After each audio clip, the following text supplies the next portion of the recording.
Oh, I know. Do, do, do, do, do, do, do, do.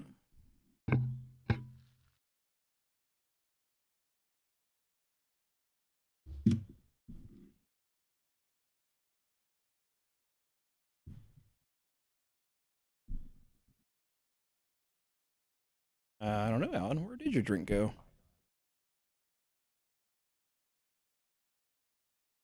Mm-hmm.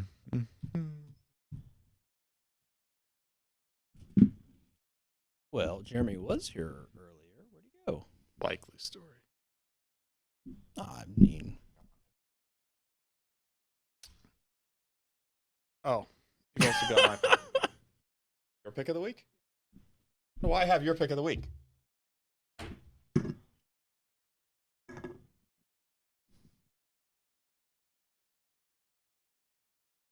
what are you looking for?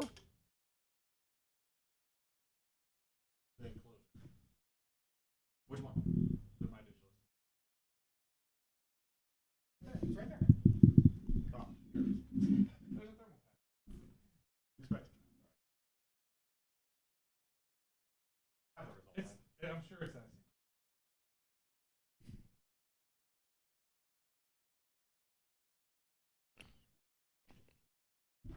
A tasty adult It's a nice beverage. enclosure too. It sounds nice too. Yeah. Is that an external like NVMe or something? Fair.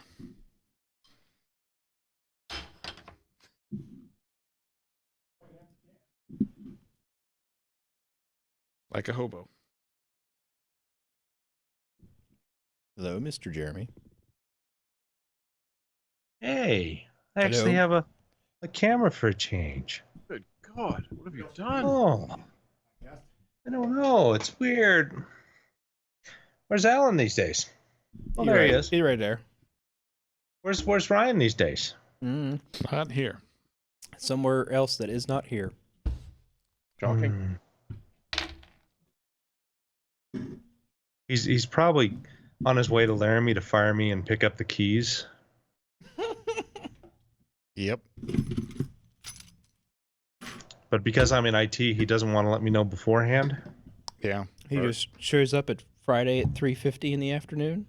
And he'll have security escort me out of my house. Can you turn down my monitor volume a little bit? No. Turn it up. How's that work? Effing 'em.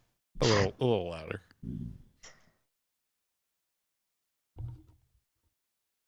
Bueller? I'm sure it's fine. You're sure it is? Somebody disliked the video already. Good job. Was I not supposed to do that? Which video? I This assume video. This one. The video that we were on right now. The live stream? They dislike the freaking live stream? Why did they even give you that ability? You can turn that off. Really? If you, yeah. Yeah, if you want to ignore. Well, I don't know about for a live stream specifically. Maybe you can't, but you can turn off likes and dislikes. I know that Alan, because you want to ignore the wishes of the public? well, Yes. generally, the Verge did. I'm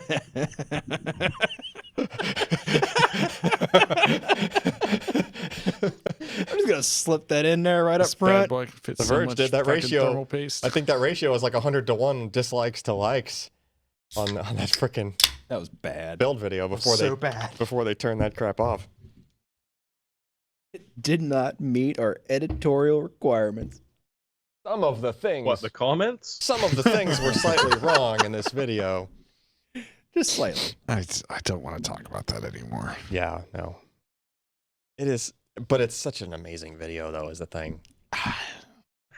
If you think about it as parody, Yeah, it is satire. It is an amazing. It would be pretty good satire. It is an amazing satire. It's like if they were trying to troll people, it's done so well. That's the thing. A video wouldn't have gotten clicks otherwise. It's like it's so convincing. Like they were really Like they trying. actually didn't know what they were doing. It's so convincing that they were trying to troll, right? If you think about it that way, it really is like a force to be reckoned with. Getting your stretching in before the podcast starts? Who? You. Me? Oh, I think that's stretching it a bit out. I might have tweaked my They're back. trolling it. Yeah. I might have tweaked my back earlier, trying to lift wheels that were heavier than I was expecting. Meh. Shut up. I swear. I used to have cars with small wheels. They used to be easy to throw around. Literally. Rotor Renaults. Okay. It's a nice thing about Geo Metro. If you You can just pick up the rear end and drag it to wherever you want. Yeah. well, no, if you pop a tire, you can just like pull off in someone's driveway and steal their real tire and just mount the wheel. Or you could just have your friend hang out the window on whatever side the Just leave the that tire wheel. is, and it'll just the balance out. Leave that wheel off. Yeah. Yeah. You could just have your buddy run ahead of you and beat you there. Also true. The Geo sidecar. I do think that there were too many. I agree with the chat. Scree. There were too many reaction videos to that of people trying to, You know how many reaction videos is too many? One. Exactly. Yeah. Well, I guess. Whoever invented reaction videos, they're morons. Probably rich morons. But if it wasn't Morons, for not less. if it wasn't for one of those, I wouldn't have caught that he was using a pin straightener on the capacitors on the bottom of the CPU. He's using a plastic pin straightener. I would have loved it if To one of do those what? straighten the capacitors, Josh. One of them was bent. You're kidding. No, I'm not kidding. There's look back on the It Slack. was I not posted a pin screenshot straightener. from There's it. no way he would have had It a was pin a triangle straightener. plastic. There's no way he would have had a pin straightener. Well, what was it? What possible reason would he have a pin straightener? Was it a for? thing to spread the compound? Because he sure as hell didn't use it for that. No, he used a razor blade for toothpick that. out of his Swiss Army knife. No. It was it almost looked like a guitar pick. It was like a mini guitar pick. But I've seen those shaped that way for straightening pins because Sure. it's the thickness of between the pins. So you just kind of run it through and it helps straighten the pins. I don't know where they got it. It also works on Maybe that was intercoolers. in the one thing in his toolbox of prior build stuff from the last time he built the PC with some AMD CPU in it. Or a Pentium. Or a Pentium. Ken, you're a very wise man. Like an old Pentium.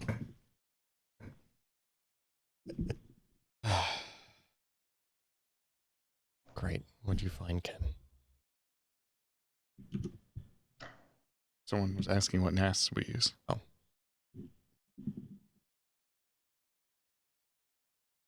Okay. Everybody ready already? We have a working remote desktop. Yep, it works. Primary. It's in the right order this time. That's wrong. I know. That's out of focus. Or actually, this shirt is probably don't pretty care. good. Just general summary of the Verge video.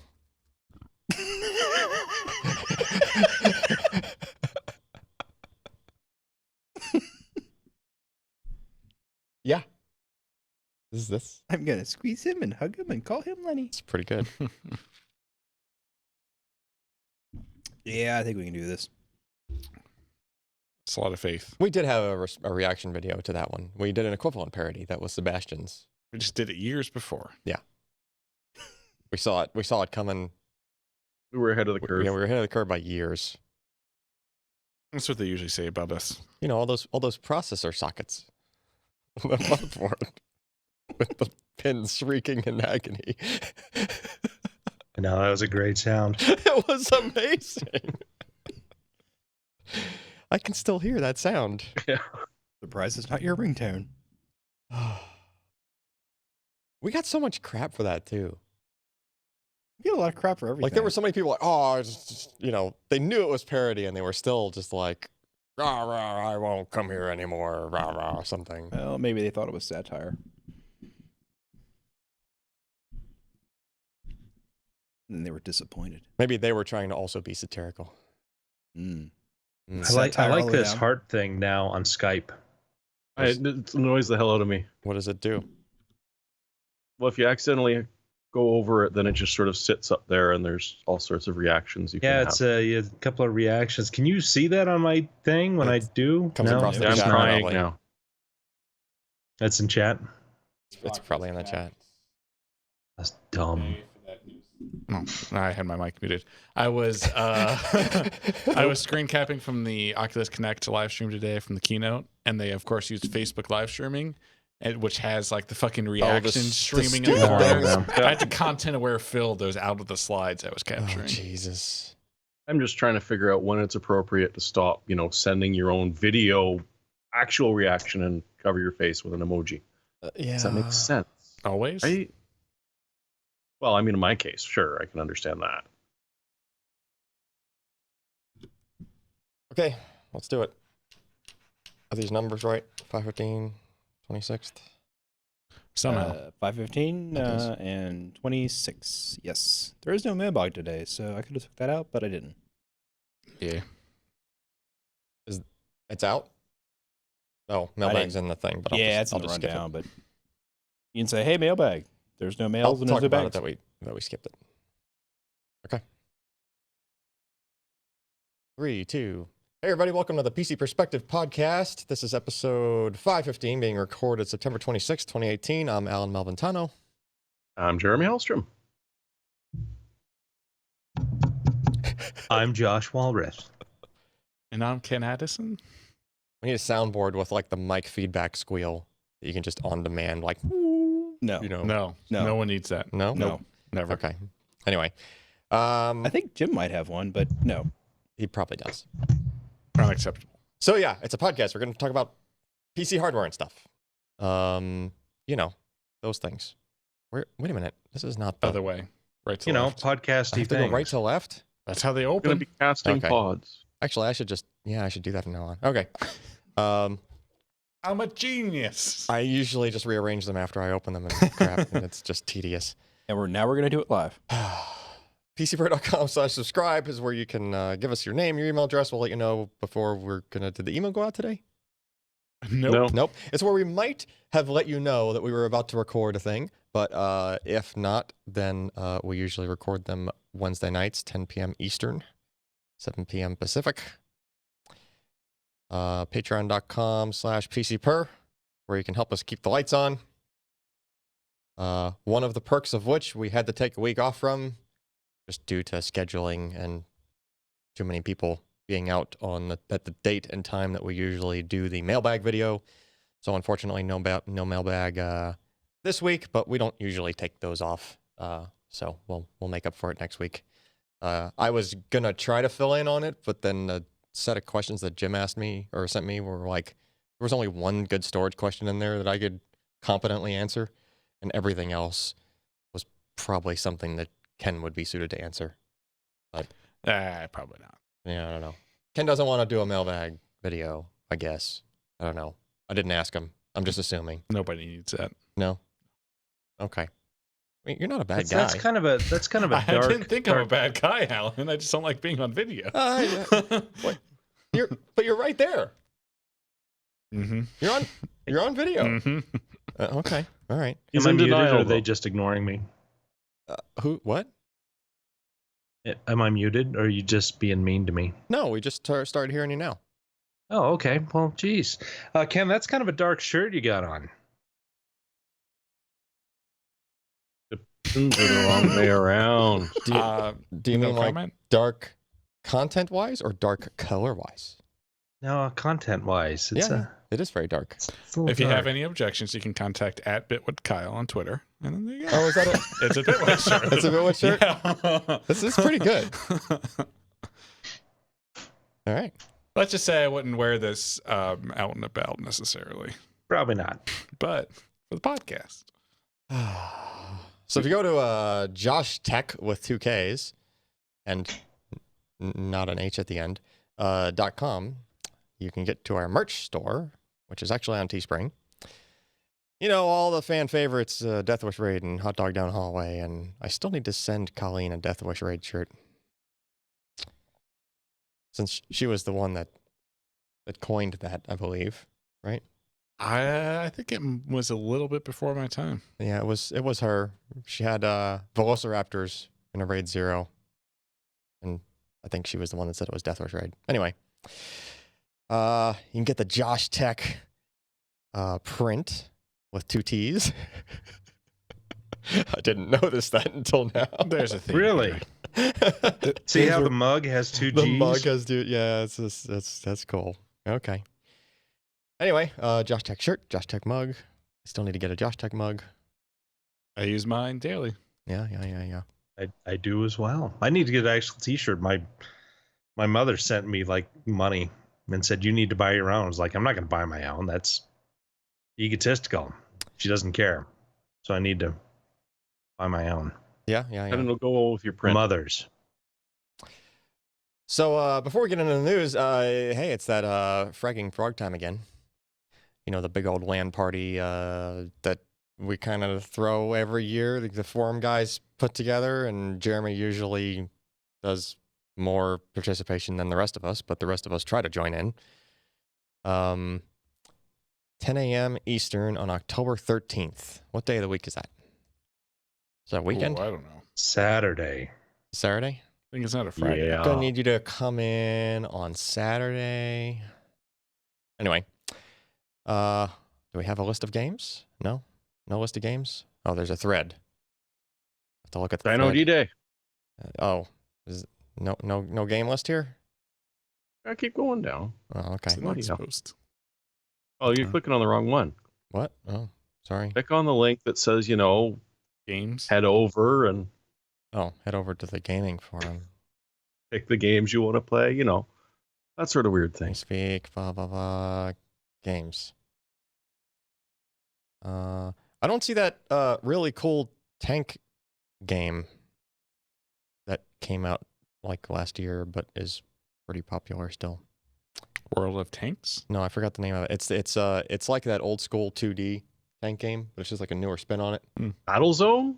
No, the one that's literally a 2D little silly mountainous profile with like a couple of tanks on it, and you have to do the trajectory thing, right? Scorched Earth? It's like Scorched Earth, but it's like a newer version of it. Well, sign up and put it in the list once you figure out what it's called. Yeah, the name escapes me because it's not Scorched Earth, and that's the one that is stuck in my head from 30 years ago when I used to play that all the time. No, there's like a newer spin on it. It's got like all sorts of like upgrades, and I don't know how many people you can do multiplayer, but it's a lot. Like way more than a couple, like how Scorched Earth used to be. And you don't have to like share the keyboard anymore. More than 2. You heard it here. Yeah. Multiplayer. Not BattleTech, Ericon. I'll look it up in a minute when one of your other guys are talking. Anyway, yeah, so do that LAN party thing. Maybe some of us, if we're around, will try to join in. I think I'm Yeah, I think I I'm should not be that- around to hop in. Yeah, I don't think I'm For that at least a little busy bit. on that weekend. I don't have my calendar. in I always front like to of me, play some UT2K4. but- Yeah, we can yeah, get yeah. into It'll that. happen. Uh, Just make sure you download all the patches because there's probably about Yeah, 50 gigs worth at this point, yeah. it's true. Okay, might as well get into the week in review. First up, pretty quick one. I threw together. Ken had reviewed that Falcon Northwest machine, which we Just gave away. just gave away. Mhm. Did we announce that anywhere? Are we going to talk about that in a minute? I I don't think we talked about the giveaway on the podcast, like the fact that we gave it away. mean, that's not.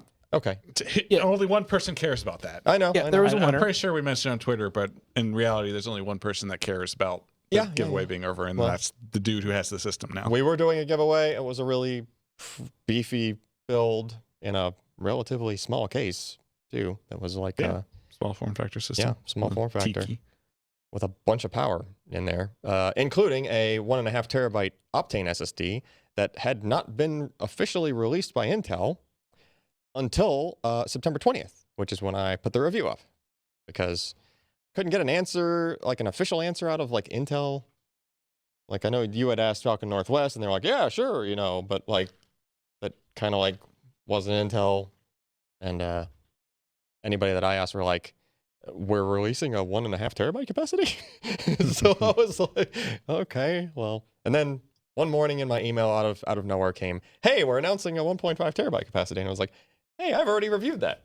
Good. I can post that review now. Anyway, so I did. We had the 2.5-inch version, which does not light up with all the RGBs like the 905p. That's a Add-in card. add-in card form factor.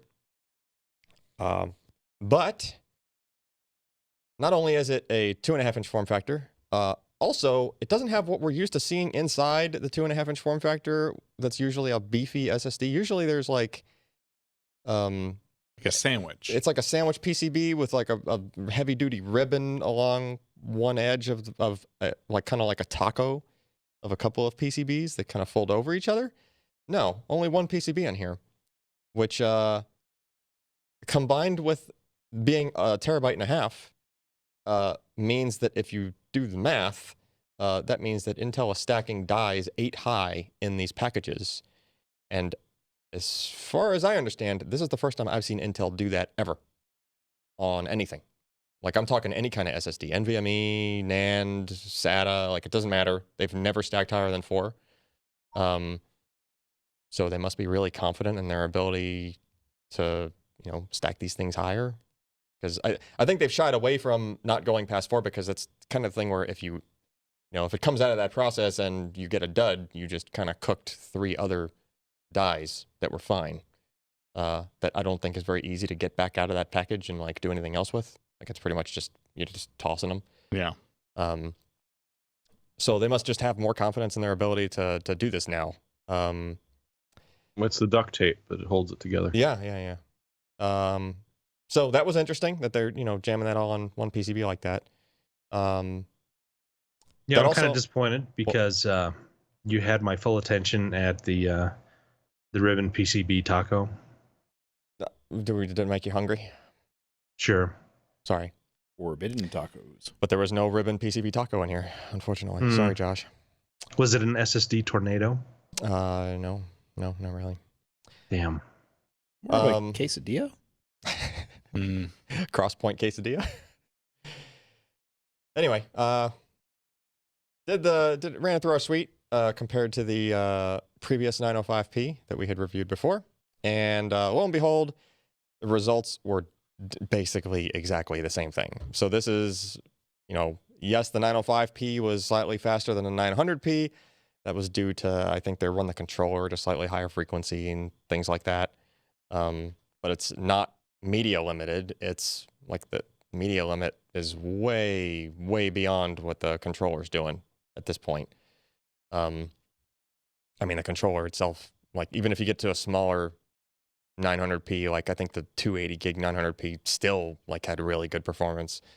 So it doesn't really matter how much crosspoint you put behind a thing. It's pretty much going to make the controller the bottleneck immediately. And testament to the consistency of our test suite, usually you can't test 2 different devices and get numbers that close to each other. Like I think I did the math somewhere. Yeah, within 0.1%. So those drives are definitely like basically the same performance. Same kind of deal with the sequentials, random, mixed workload. Was a little bit higher on the read throughput on the mixed workload. In other words, while there's a background write going on, maybe there's a slightly newer version of firmware on this that kind of gave you a little bit of a difference there, but it's probably just, it didn't even work out to 0.1 second difference between the previous model. So it's just going to go fast no matter what you throw at it. But interesting thing to bring up here, 970 Pro, only 0.3 seconds behind the Optane parts in like a pretty much like a typical workload. Optane parts would probably go faster on this test if they weren't bottlenecking the sequential throughput at the controller. Like an Optane SSD is only using roughly probably close to half of the theoretical bandwidth that it could. And that's a controller limit. So 970 Pro is faster than that in sequential. It actually beats Optane in sequentials. so it's able to kind of catch up on this test. Anyway, $1.47 a gig. Definitely pricey. That's not cheap. It's not cheap. $2,200 Oh, for a terabyte and a half of it. No. Stay with me here. What if it was 10 cents a gig? I mean, it's still a lot of money because it's a terabyte and a half, but that would be. But what if it was 10 cents a gigabyte? I mean, it would be cheap.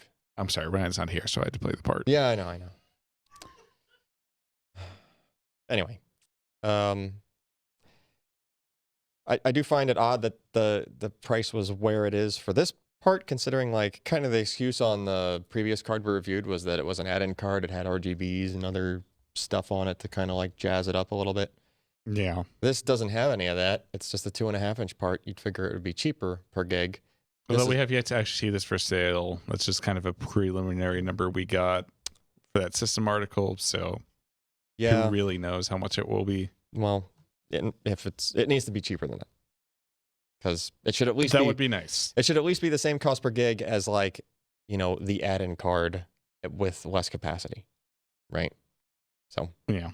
So, Alan, what's the endurance on one of these? Is it significantly higher than an NVMe Yeah, it's standard? 10 drive writes per day Oh, for the consumer. Enterprise parts have now been upgraded to 30 drive writes per day, I believe. so you get what you pay for. You can beat the crap out of this thing. Like, it's just seriously. I'm currently beating the crap out of an Optane SSD in our Trust me. our GPU capture. Trust me, for what you're doing with it, it's laughing it off. Yeah. Like it really is. I mean, I'm doing like 5 or 6 drive writes a day on a good day. Oh, okay. Well, then you're doing more. Yeah. Would you put the 280 in there or something? The 480, I think. There's one of the 480. You're doing that much? So Oh, this is 4K capture. 4K 60 capture for one GPU is like 900 gigs. For like a minute? Well, no. For all of the games we test, two runs. Oh, okay. Going through one GPU at 4K testing for our frame rating it's like 960 gigs. 4K frame rating, man. If you want to gobble up some gigabytes. Yep. That's definitely one way to do it. The chat says if it was 10 cents a gig, they'd buy 2. That's fair. Hell, I'd probably buy 2. Hey, Use one at the doorstop. get your rate on. Yeah. Deathwish raid those. I wouldn't have a problem with it. Yeah, but I mean, the endurance is just, it's ridiculous compared to, it's basically enterprise grade endurance for a consumer part. And I've ran their enterprise part through the client tests suite. It's pretty much the same. Doesn't really, sometimes enterprise parts are going to do something like the tuning's a little different for enterprise workloads or whatever. This thing, it's Crosspoint. It doesn't care. You throw 4K random at it for like a day. It doesn't, nothing changes. Like it's just so consistent. Yeah. Anyway, next up, Ken did a review. Ken did. It's like we have this steady stream of GPUs to review suddenly. Don't remind me. Sorry. Yeah. So the first of these new custom cards for Turing we took a look at is the MSI RTX 2080 Gaming X Trio, which is, just rolls off the tongue. Yeah. As usual. It's a triple fan design. The fans aren't symmetric, as we noticed. So actually, if you scroll down to the photo, you can see the 2 fans on the left and right hand side are bigger than, or the middle and right hand side fans are bigger than the left hand side, which just kind of bothered me once I noticed it. I remember we were actually measuring it when we first got this card because it kind of looked like all 3 fans were different sizes, which would have been kind of wacky. So it's kind of an optical illusion on between the center and the right, because you think the right one's smaller, but it's the frame tapers off. Yeah, you remember the Lightning series that had the 3 fans that, though 2 were the same size, one was smaller. Yeah, I think Sebastian's got that one still. So the Gaming X Trio is essentially the evolution of the Lightning brand. They had one for the 1080 Ti, and then this is the 2080 and the 2080 Ti, and it's a pretty similar cooler all around from an appearance. It dawned on me the other day, and I don't know if you'd realize it or not, I know why that other fan is smaller. Why? The bridge. Well, look above yeah, the fan. Yeah. There's a removable plate. Yeah. So if you scroll down, there's a photo of that. Yeah, that's a good point. Where's the bridge? Or do It's you about half. Next there photo. you go. So there's like a removable section where this would be, you only have to remove it from one of the two cards that's in a SLI or whatever the. It's still called SLI. It's still called SLI. Yeah. So this is so you have the additional clearance for the NVLink bridge. Yeah, because this heatsink assembly It's goes, very tall. yeah, it goes like an inch or maybe a little more above the normal plane of where the card would top out at. They moved from a 8+6 design on the reference or the founders RTX 2080 to an 8+8. Yep. Which doesn't really seem all of that necessary to me. Can this card do like the 130% power limit thing? We'll get to that. Oh, okay. And it comes with this cool club, essentially, like this bracing bracket. Oh, so your card doesn't sag. Yeah, because it is a thick boy. Yeah, it's heavy. It's It won't it's sag more as it gets older. 12.9 inches long. 3.5 pounds. Yeah, it is. That's a lot to gigantic. put on a dang PCI slot. Which is exactly why they give you a brace. Yeah. Possible deniability. We have come full circle. Yeah. So it has a 35 megahertz overclock over the Founders Edition, which is already a 90 megahertz. So Okay, out of the box. yeah, out of the box. In our testing, I mean, it didn't really provide much additional benefit over the Founders and sort of out of the box experience. It was a bit 35%, faster. 35% or 35 Megahertz. megahertz. Not a lot. It's not a lot when it's already 2 gigahertz ish. Yeah. Right. So Yeah. So out of the box, it's a tiny bit faster, maybe a couple of percent. Still doesn't close the gap with the 1080 Ti and in the scenarios where there was an issue with the Founders Edition. Yep. However, if you start to look at the overclocking at the clock speeds and the temperatures, it becomes very impressive. Such as this. So there's the So this X is a stock Trio. configuration. Yep. You should be able to click that, and I don't think it'll be too gigantic, but we get a better view of it. Oh, nope, it's gigantic. It's gigantic. So the clock speeds in the stock configuration hover just below 2 gigahertz, while the temperatures are about 65 C.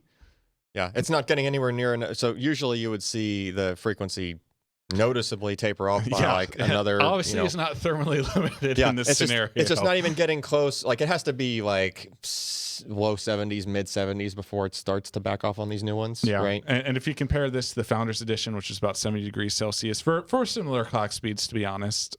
And then we did a manual overclock in But which then it's still like the temperature. yeah, is the just, temperature didn't move, which is awesome. Doesn't even care. And then we hit about 2025, I think. So this was on this was with the power limit increased.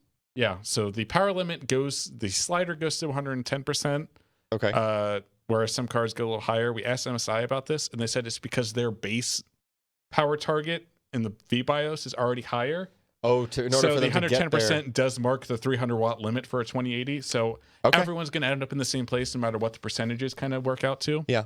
Same end goal, but damn, look at that temperature. Yeah. Given that would be the equivalent of you maxing out on any other card, right? Like just okay. So that's a good cooler. Dude, clearly. 2 gigahertz still blows my mind Yeah. Yeah. Yeah. for a GPU. It's And especially a GPU as large as this one. It's Yeah. very interesting. Both the 2080 and 20 Ti clock speeds are very similar. They all seem to hit somewhere between 2 and 2.1, closer to the 2 side. It's like they had So about 230, 240, 250. it's like is they about had what you 2 can full expect. years to like tune this crap and like their Yeah. their silicon. And But I mean, just by die size alone, you'd expect maybe a little extra frequency out of the 2080. But it seems to be a pretty hard limit at just under 2.1. just the idea of this many transistors going 2 gigahertz Yeah. is just crazy to me. You know. I think Jensen Wong actually sold his soul for these numbers. Yeah. If you scroll down a little bit, and the next chart after that, yeah, this is actually an interesting result. So we ran the NVIDIA scanner, which is the sort of built-in automated overclocking built into the betas of Precision X1 and MSI Afterburner. Yeah, and it only got you. Yeah, It so, got you so less. that overclock was about let's see, 2025 is where it sustained, and our manual overclock, which took I don't know maybe 45 minutes of additional tuning, only got us an extra 15 megahertz. So really, it seems like if you just run the NVIDIA scanner, apply the voltage curve, and then increase the power offset to the maximum, because the NVIDIA scanner doesn't do that, Yeah. you're pretty much as good as you're going to get. Those two, even though they look far apart here, like if this was a zero, Yeah, the scale is zoomed way in, Yeah. so you can actually see any difference. if this was between the zero two. axis, those lines would almost be overlapping. Oh yeah, absolutely. The one interesting point there, though, like you were manually tuning, and you probably got it to the max you can get where it's stable and not artifacting and whatnot, right? But like the NVIDIA scanner is going to be a little more conservative because it's doing this computational workload that like they know what the answer to the problem is, and like if that starts to get off, in other words, Yeah, they're going to catch things sooner before it even gets to the point where you would see like graphical hitches and things Exactly. like that, right? So, you know, I mean, in this case, it's if you just want absolute stability, you're probably better off just stick with the Yeah. NVIDIA thing. Just leave that. And actually, the other cool thing about NV Scanner is you can still run the test against NVIDIA's sort of proprietary workload. Yeah. And it'll give you a confidence rating. So I think it was 90% confidence for our with, manual with your overclock. So Interesting. you can get a pretty good gauge as to what the relative stability of your manual overclock is going to be. How long does that take when you do like that check?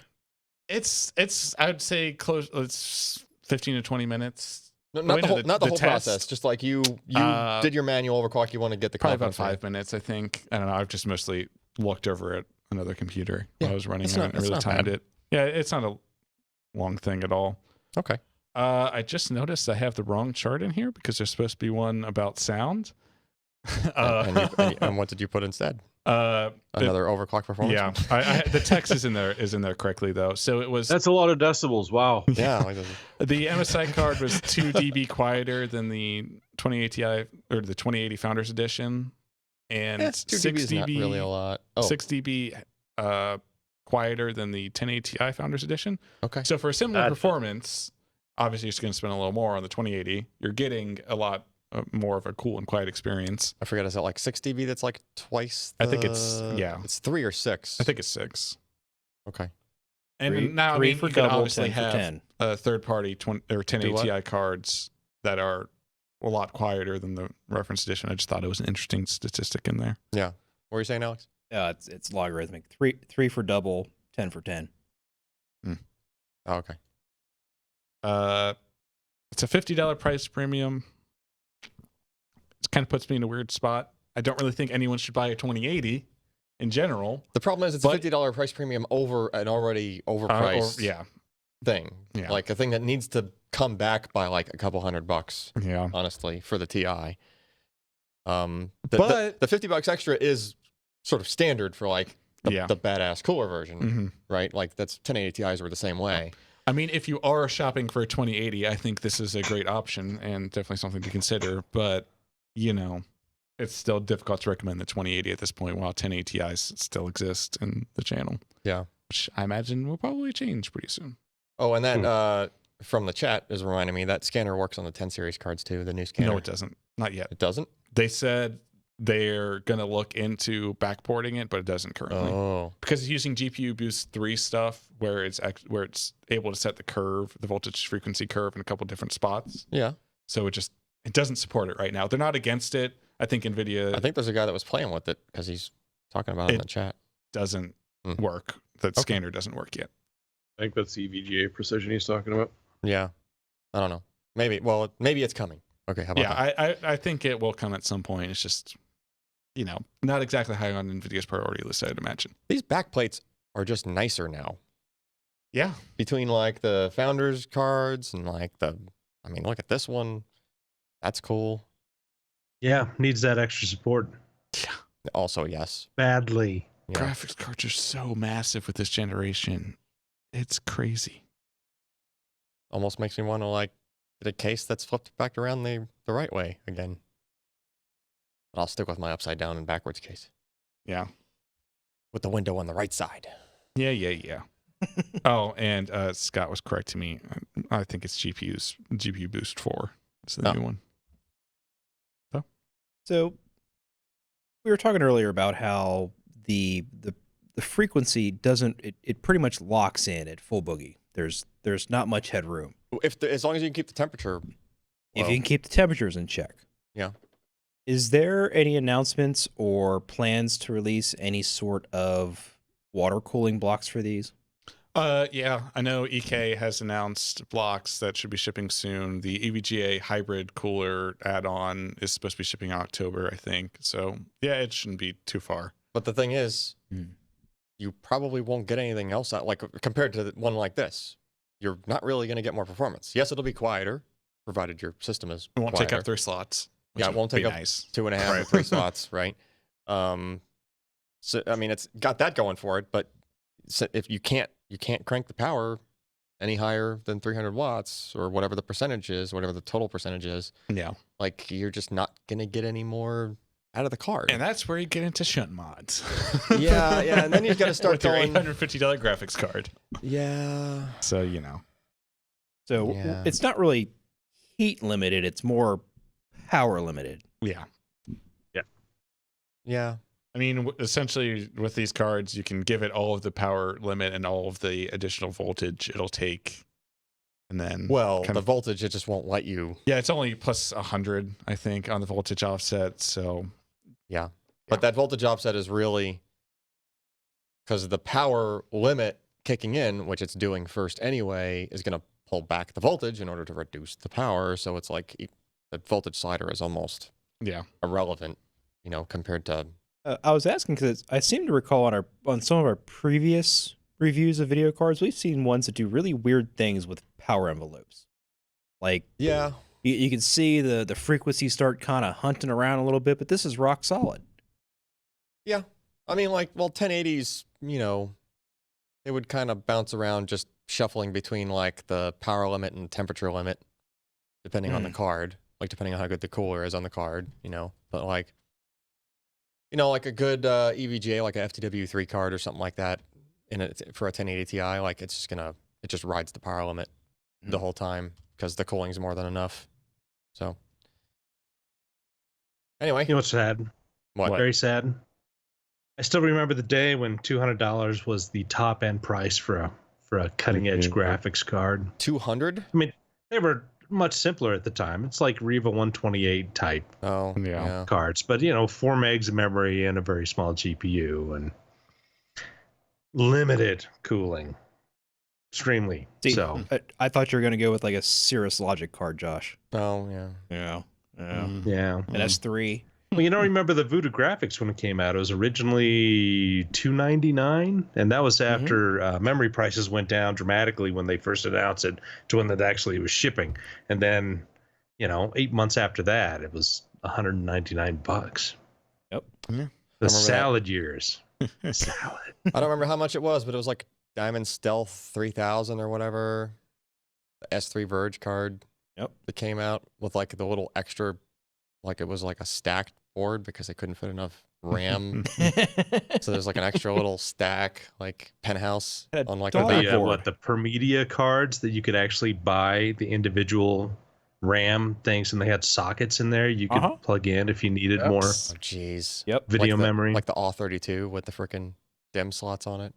Can you imagine? Just plug in some more GDDR6. I'm sure we could make that work very Yeah, well I'm socketed. sure that'll work Yeah, just At fine. 14 gigabits. Well, if you make your bus wide enough, I guess. I think that card was like a good $300 or $400 though for that damn diamond card. Yeah. And like the only thing that ran the extra graphics was like the version of Mech Warrior that it was for it. Mech Warrior, the game made for every possible type of, Yeah, MechWarrior 2. Yeah. They had the Windows version, the S3 Verge version. There was like the DOS version, and then there was a fourth. Oh, for the Voodoo. Yeah. There was the Voodoo version. I've got in fact, oh God, hang on. I might have all four Always of got to those. move. I It's might time to still have play. all 4 of those discs somewhere. it's time to play What Can Josh Grab? Yep. Aw, Nice. That's it. Nailed 3D it. Rage Edition. nice. Yep. Oh yeah, Rage 3. That's what the fourth one was. It wasn't Voodoo. No, they made a Voodoo as well. No, And so there then was freaking 5. Mercenaries, they had a another Voodoo edition as well. Is that was the one where you could play the soundtrack in your CD player? Good old Red Book. Couldn't play track 0 or track Yeah. 1 because you'd like hear the game. Not the It way didn't it was sound meant so to be good. played. Yeah. I would like listen to that in my car and stuff. Like that CD spent a lot of time in my CD changer in my car. What? Did you ever forget that you had Yellow Book audio in there as well? So you forget to skip track Oh one, yeah, and you get the CD player in my car. Yeah, it would totally faithfully play back those bits into whatever music that happened to turn into. The song of your people. It was PC EDM, I guess. Just ahead of its time. Yeah, way ahead of its time. Okay. I guess we're shifting over to news. Oh, look, another Ken thing. Facebook announces Oculus Quest. It's a bad name. I'm just going to preempt this with saying Quest. it's a bad name. All-in-one VR system. Okay. So, you know the Oculus Rift, obviously, Yes. the wired PC VR headset Uh-huh. with the external trackers and all of that stuff, all that fun stuff that we've had for a couple of years at this point. And then last year at Oculus Connect, the developer conference, they launched Oculus Go, which was essentially the Gear VR built into a standalone headset. It did 3DoF tracking, so it could track where you moved your head in space, but if you started to walk around the room, it would just freak out. Yeah. It wouldn't know. That was the one that I was really impressed with the visual quality, right? Yeah. Yeah. So that was the The Go. 1440p screen, I think, where they're using the different sort of lenses, so it actually looked. There was no real screen door effect. We were pretty impressed with the visual quality. It was very impressive. Yeah. Yeah. Use the Gear VR store. You could do all of the like Plex VR stuff and all of that fun stuff. It came with a simple remote instead of full touch controllers like the desktop Rift. It was done well enough where you can actually read text. Yeah. In the interface, whereas with the Rift and the Vive, like you really can't. Yeah. Or it's difficult if it's too small. Now, what if you merged those two different platforms and had a platform right there in the middle, and you called it Oculus Quest, which is a dumb name still? So is it still? But it's not PC connected. No, this is a standalone. It looked like it was later confirmed to be a Snapdragon 835 based experience. It Okay. has real touch controllers. So it has Does real. it come with a bucket? It does not come with the bucket. I think it might want to with a Snapdragon. I mean, that's what the Oculus Go. So had in it. it's not room scale. You can't. It is room scale. It has Oh. 6DoF tracking. Yeah. Okay. So it's completely room scale without any external sensors. Which is kind of the big point here. Okay. Now, we saw the Lenovo Mirage Solo, the Google Daydream headset launch last year that did a similar thing with 6DoF tracking, but this Oculus is sort of first venture into it. $400. So $400. runs all the same things that the Go ran. No. So they essentially have 3 different software platforms now. They have the Go, which is the Gear VR store. They have whatever this is going to be, and then they have the full Oculus store on desktop on Windows. Okay, that's a nightmare. Developers are not going to sit here and like. Well, the one thing they said today is that they plan on keeping these 3 tiers going forward, and that they will maintain software SDK compatibility between them. So you'll I always be able to guess. target the middle headset or the low end one, or you could target all of them. Right? Like you could build a game that targets all of Okay. them. It would just be more complicated dealing with the different graphical hardware Yeah. levels.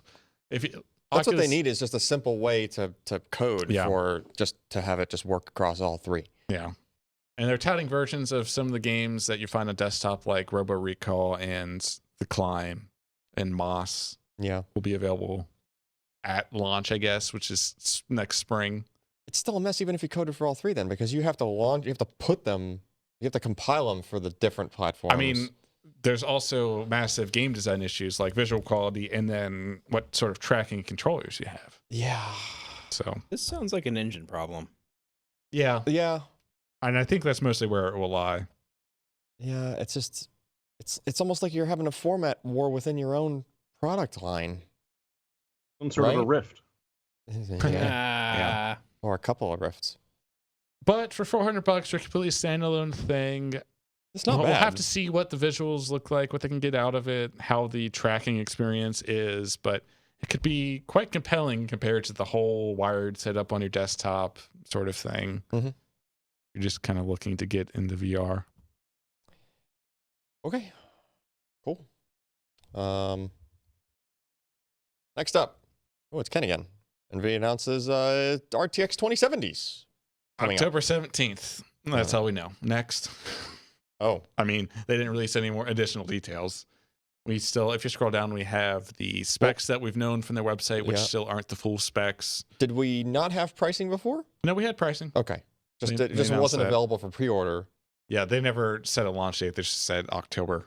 So now it's launching on that day, or It will be available. So I take it to believe that it will launch. So did they open up pre-orders? I checked on the NVIDIA site earlier today. It's still on Notify for the 2070. Okay. So I don't even know if they'll do pre-orders for this one. They might Yeah, they'll not. probably just make it available and you just order one, Yeah.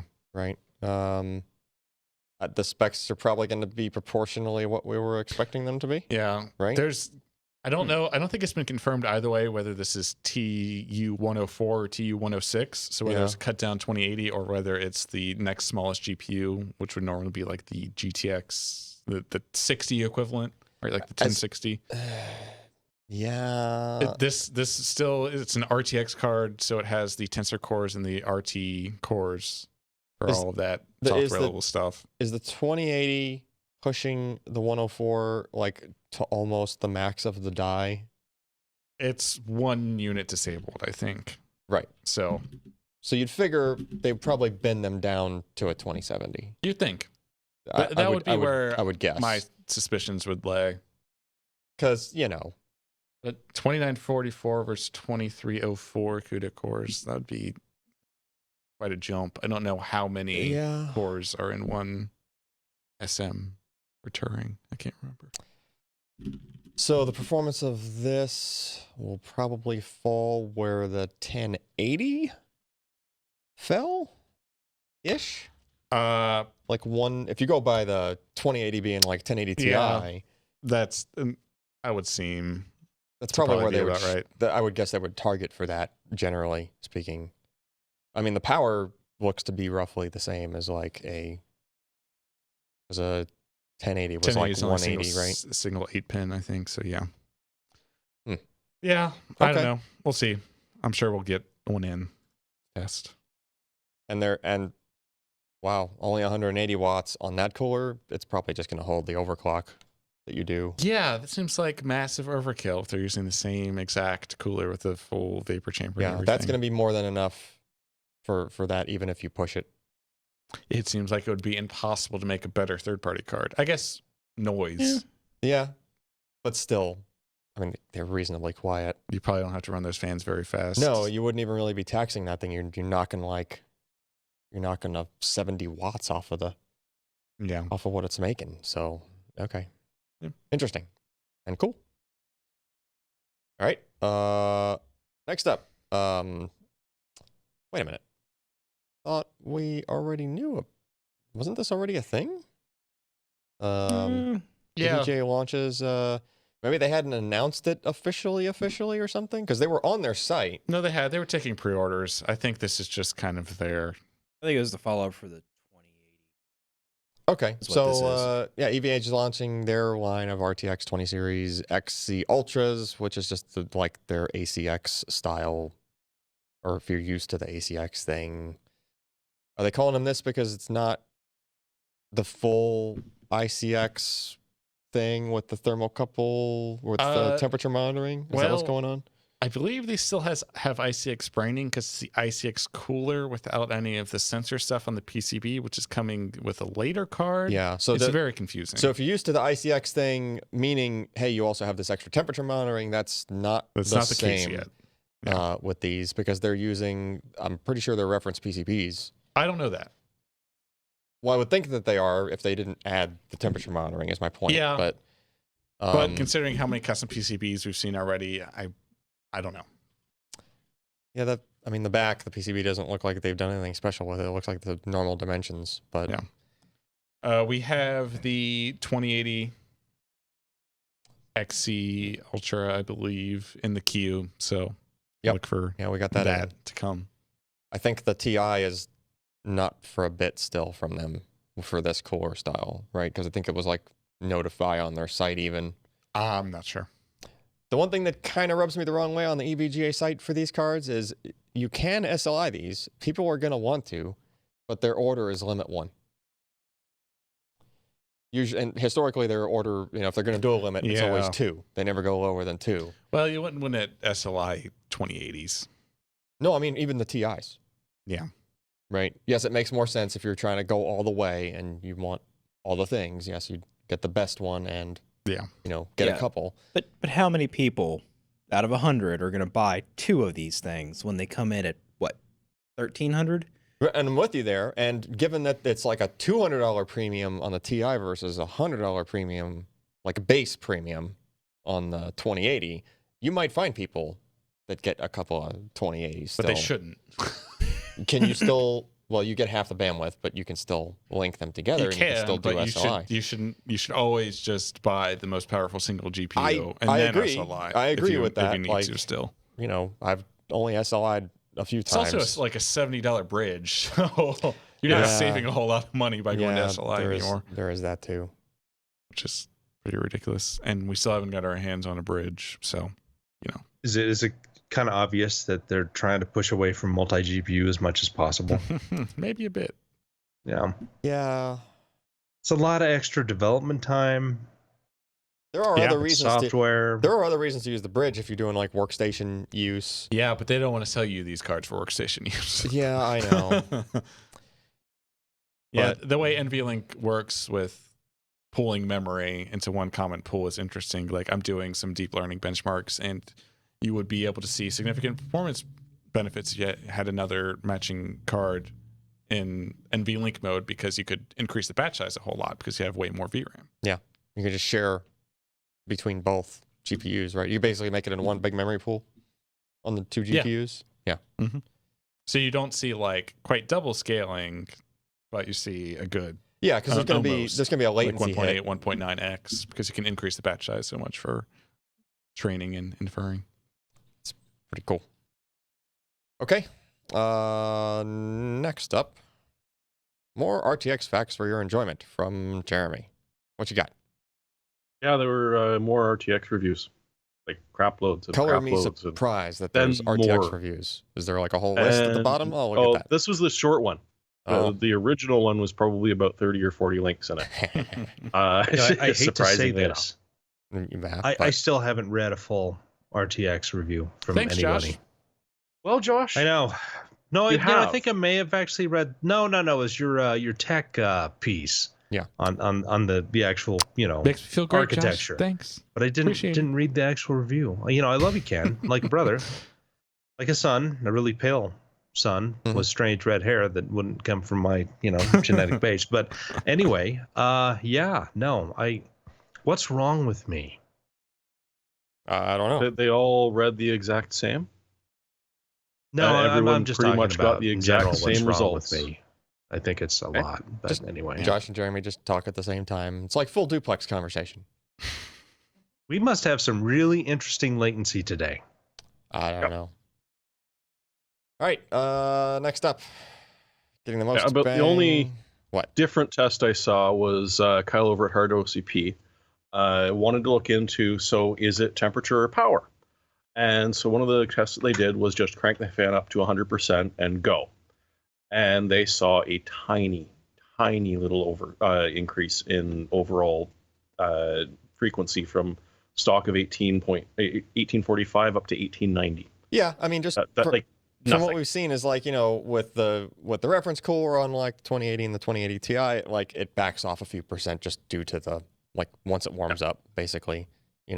They could have been more aggressive with their fan curve in stock form and not let it do that, but they were just obviously trying to strike a balance. Like we've seen GPUs launch in the past where I forget exactly which one, but we've seen them launch. I was like, what did you guys do with this fan curve?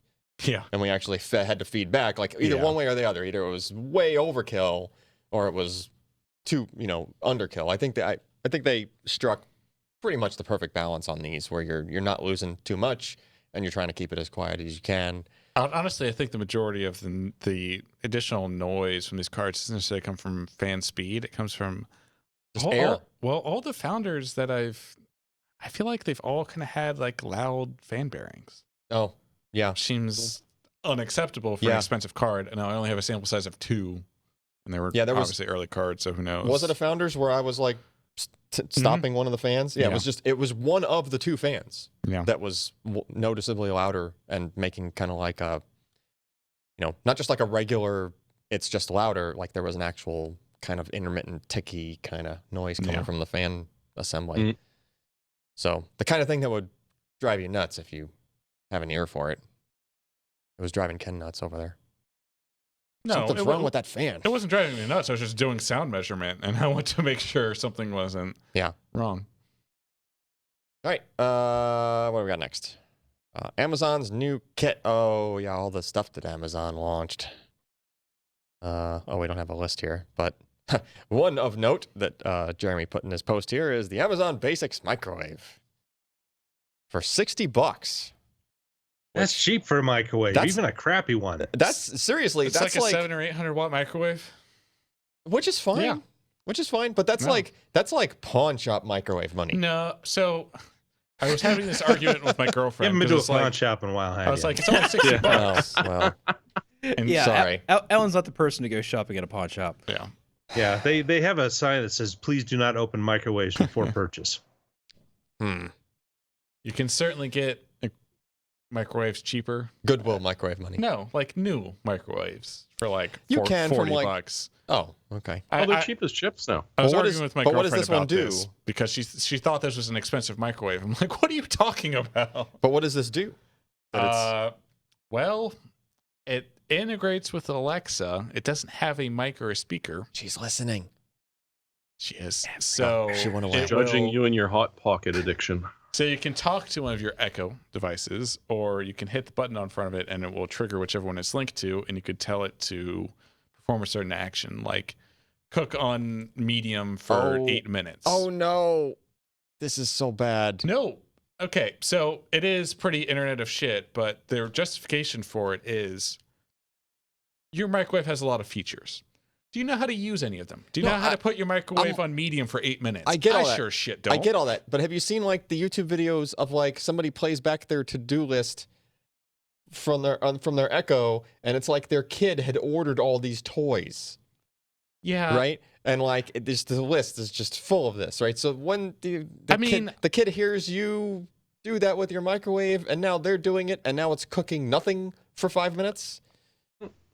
And melting itself? Oh, to make it even more fun, the Echo Plus will now talk to your smart thermostat. So when you're saying, Alexa, raise the temperature, who knows what's actually going to get warmer? Yeah. So does it react to Alexa, it's getting hot in here? She's listening to you again. I imagine in making this microwave, they're smart enough to like put a weight sensor on the platter, so if there's nothing in it, it won't turn on. I hope. That's my point. It's like it's got to know. Yeah. There's got to be some kind of safety there because. Yeah. It's weird, very easy to make fun of, but kind of has some application. I don't know. Tell your Echo to set the clock on the microwave to the right time. Maybe it just automatically, because it's got to have some intelligence. Yeah. Maybe it just automatically figures out the time. It just sets itself for once. Yeah. Mind blown. Just like. Yeah, but sadly, you have to put in back in the wireless internet password when the power goes out. Oh, great. Yeah. So these will never have that feature enabled in the house with the VCR that's blinking 12 o'clock for the past 10 years, right? Yeah. And yes, VCR, like they still have that too, of course. And when the internet goes down, you are no longer allowed to cook. Yes, exactly. No. I forgot how to use that thing. Buttons. HP. Why is there an E there? HP Enterprise. HP Enterprise and AMD sit in a tree, according to Jeremy. What are they launching? Well, they're now suggesting AMD-based servers in preference to Intel servers for all of their customers. Well, given the cost of EPYC versus the cost of the crazy high Intel stuff. The shortages. Yeah, this wasn't a price shortages. Yeah, that too. Well, they got to sell something, right? Yep. And they're also a little bit miffed because Dell just passed them as the largest supplier for servers across the globe. So, drop your prices and imply that, probably rightfully so, Intel's going to have some shortages, and all of a sudden they might be back in first in no time. But I mean, hey, it's great news for AMD. Okie doke. Next up, Surface Hub 2. What the heck is this thing? Oh, you haven't It seen comes this with thing? reloadable cartridges. So wait. Oh, okay. I was thinking that other thing that was a desktop. No, that's the Surface Studio. Okay. So do you remember the initial Surface, the table computer? Yes. Right. So that got renamed to PixelSense when they decided they wanted to use Surface as a name for consumer stuff. Probably a good move ultimately. Okay. And then they launched the Surface Hub, which was like an 80-inch screen with, integration into Office and Windows and stuff like that. Like something you'd put in a conference room. You can write on it. One of those things. Was that like one of the things CNN was using during the election Oh, yeah. things and whatever? Pretty Yeah, much. those Something like things. that. Okay. Earlier this year, they announced the Surface Hub 2, which is more like 50-inch TV sized and just some really cool stuff. Like you can rotate it, and the rotation animation follows you as you turn the device, which is really cool. It's running this new OS. I forget what it's based on. WCOS, whatever that stands for. So is it like a 40-inch? 40 40 or 50? something like that. It's like on an easel with, with wheels. Or you can mount it This on a wall. one is. Yeah. Okay. It's kind of like a really expensive whiteboard replacement. Has teleconferencing built in, that sort of thing. There's a webcam hanging off of the left edge of it when it's in landscape mode, I guess, Yeah. and then it rotates clockwise there. But Looks like there's pens magnetically yeah. on the screen, like held to the side of it. Yeah. The most You interesting can hook a thing, couple of them up together if you want, so you can have 3 or 4 in a row. You can mosaic them. Huh. It's cool. It's cool. But the most interesting thing from our perspective is that they announced at Ignite this week that they're going to ship it running the old Surface Hub software in like Q2 of 2019. Mhm. And then later they're going to release an upgrade where you can upgrade the CPU and all of that stuff and upgrade it to the new operating system. On the old Surface Hub? No, Or- on this hardware. Oh. So they're shipping it with the old OS first, and then you like slot in this CPU upgrade, just like this cartridge that you pull out and put in, and you can get the new operating system on it. Samsung tried that with their televisions. Yep. Good idea. It was a great idea then too. That the Samsung thing, it was basically just dead on arrival because like I'm sure 5 or 6 people did that upgrade to their Yeah. televisions. It was a really cool idea. It was really cool, like CES, like 3 CESs ago or whatever, to watch the guy on stage. Like that's balls Yeah. of steel right there. Did the upgrade live, Yeah. like pulled the brain out of a Samsung Smart TV and stuck another one in. Yeah. And it worked and it was cool, but it just like I gave up even trying to find the one for my set. Yeah. Like that was what made me get my Honestly, first can I Samsung just TV. rip it out of there and just have a dumb display? Well, Yeah, no doubt. dumb display in that it does absolutely nothing, including not turn on. Yeah. But it's a cool concept specifically for this because this is going to be a $5,000 to $10,000 piece of hardware, and nothing will really change in the display probably. Yeah. So having the ability for enterprises to upgrade it, I'm sure Jeremy would be seen as a great benefit for buying this or for like the Google or the Samsung one. Yeah.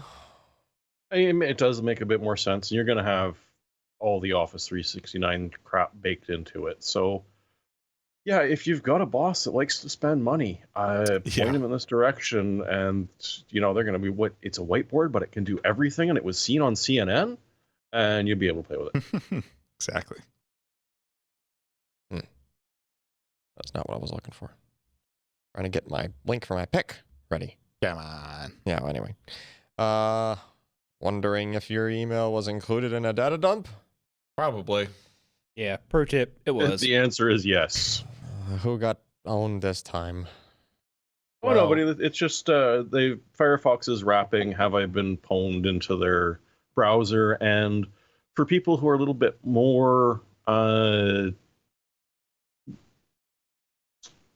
paranoid than the average person, when you search with this little add-in, it makes your email address into a hash and then sends that out to be searched. So you're not actually sending your email address in raw text in case you're sending it to the wrong place. Mm-hmm. We haven't had a chance to talk about the NCIX hack because it happened after the last podcast. We did talk about Newegg last week, but not NCIX, which was just the biggest shit show in the world. They also got all their data. Oh, you haven't heard about all this? the data taken. I never ordered Just anything over from a NCIX, 250,000 so- people. But they've been out. They've been gone for like over a Yeah. year, Mhm. right? So? And their servers got liquidated with all the information. All the database is still there, and people bought the servers at auction and were selling them on Craigslist. Yeah, including like Everybody knew about the dang auction too because Linus covered it. yeah. Yep. And we're talking about like employee records, the Canadian equivalent of social security numbers, like W-2, like their equivalent of W tax forms, everything. Damn. The CEO's emails in which some illicit shit was found, of course. Well, not that it matters now because like the company's gone. Well, What they're he's doing is, still presumably a sort of rich guy. Yeah, and they're suing because at least in Canada, the data that they kept, it's illegal for them to have kept. They were Weird. never supposed to have it stored in the first bloody place, Hmm. and they Yeah. did. What kind of IT people did they have that it's not protected through domain Linus? credentials and encryption? Didn't Linus used to work there? Oh, Wah, wah. not in that department. No. Maybe he was that department. They were good. Like I did a lot of shopping there, and I'm sure that my info was on there somewhere as well. Yeah. But you always knew that they were not quite grasping what they were doing. So there's your warning if you literally ever shopped at NCIX. That If No. you've ever shopped, yeah, your true. info's out there. That's like just so bad. Yeah. All right. Well, enough depressing stuff on that one. Strap balloons to a tank and go flying just because you can. And just cause 4. Nice title, Jeremy. I call the game Just Cause because everything I do in it is, well, just because I could. Like, why are you asking me? And you also had Yes, Just I Cause. attached him to a hot dog cart and sent it into orbit. Why are you judging me? I mean, just do it. Just. But 'cause yeah, you the can. ridiculous highlight of the 15 minutes or so that video of gameplay that they put out is, yeah, he literally takes a bunch of giant balloons and attaches them to a tank, and it's steerable and drivable while it's up in the air as well.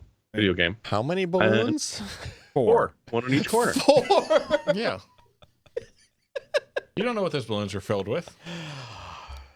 They could be filled with no space and they still wouldn't float it. Filled with 0 point energy. They're or something. driving it while it's being attached to the balloons, so come on. It's amazing. Those games are so fun.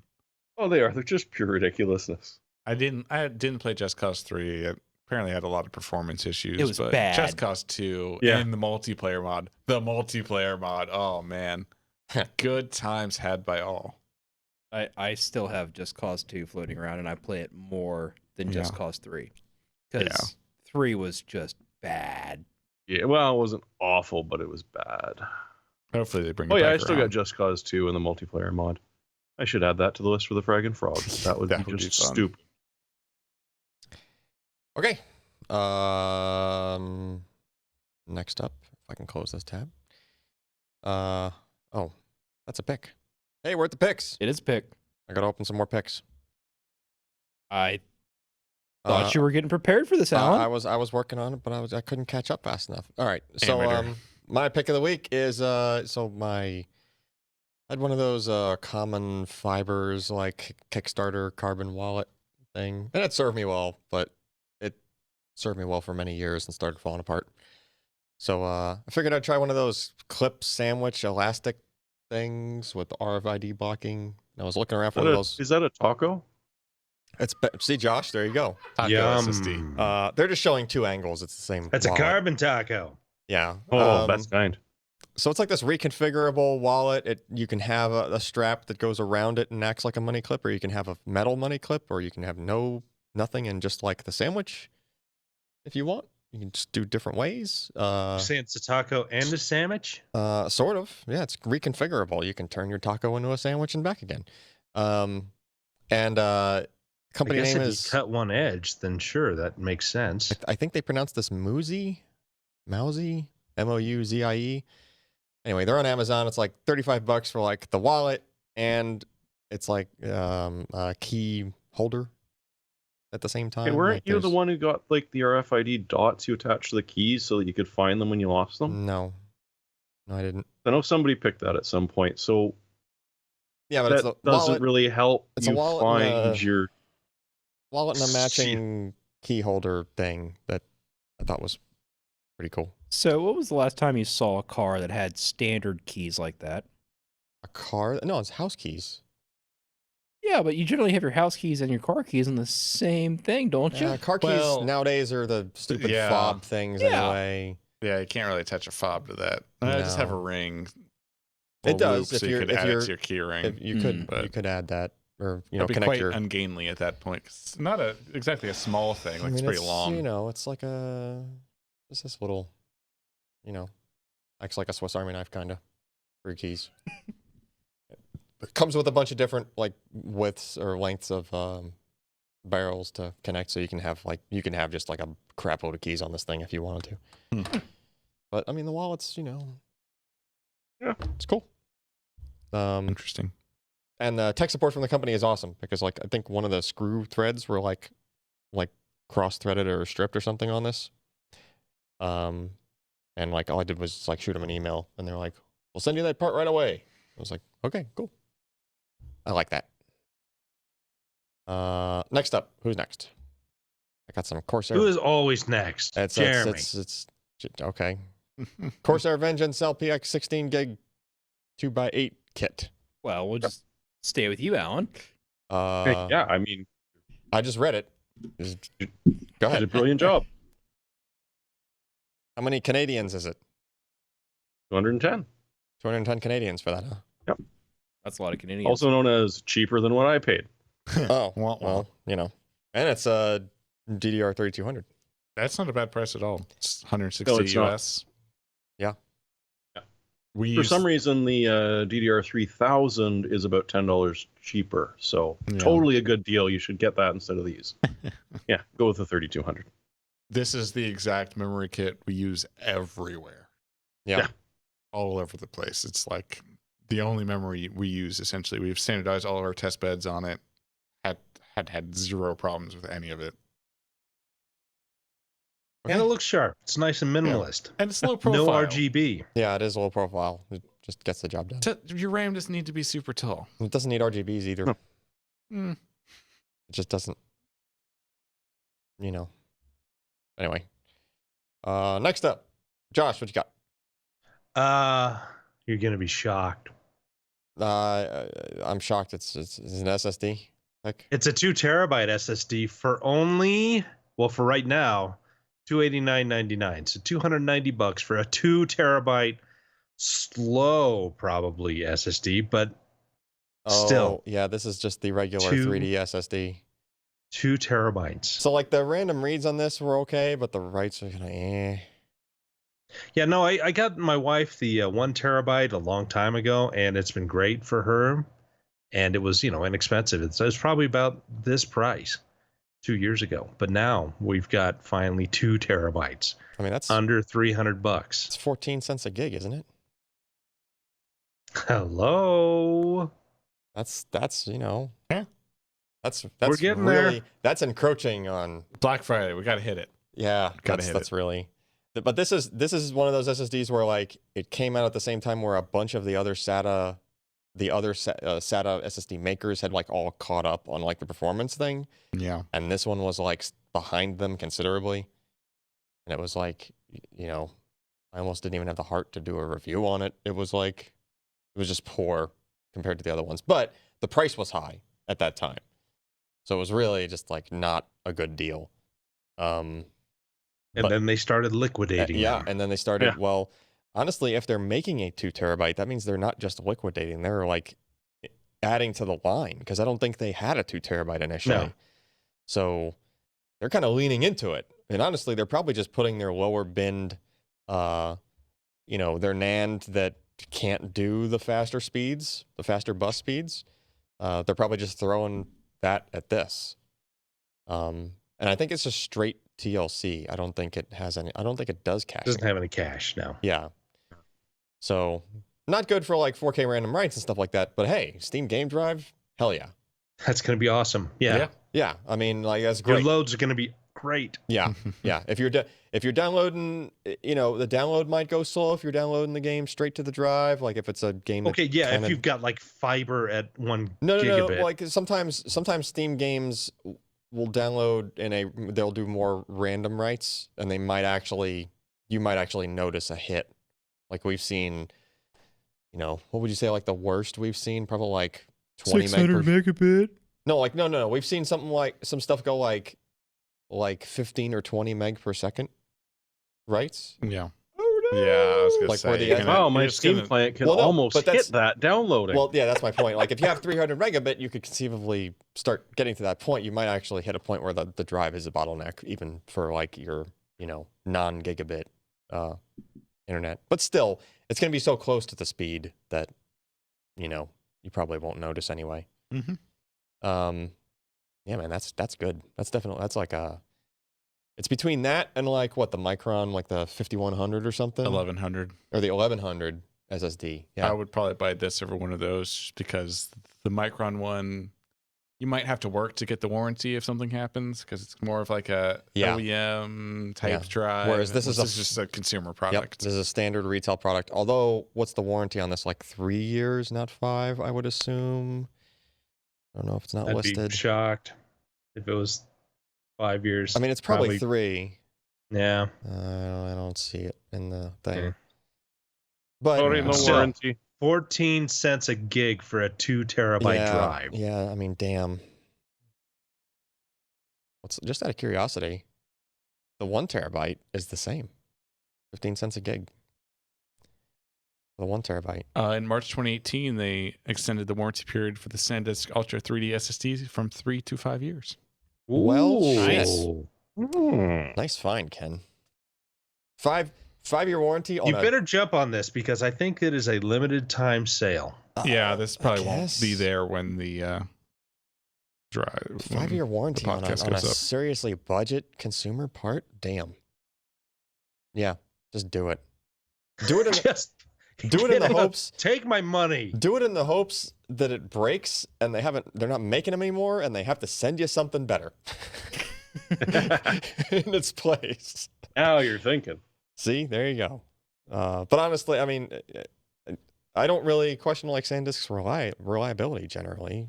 So like, They're a solid yeah, group. should be a solid thing. Now, if you beat it up with a bunch of random writes, you might actually cook it. But you know, Steam Game Drive, just Set your expectations low. yeah, You'll never be disappointed. It's solid state. It's 2 terabytes. It's faster than a hard drive by a lot.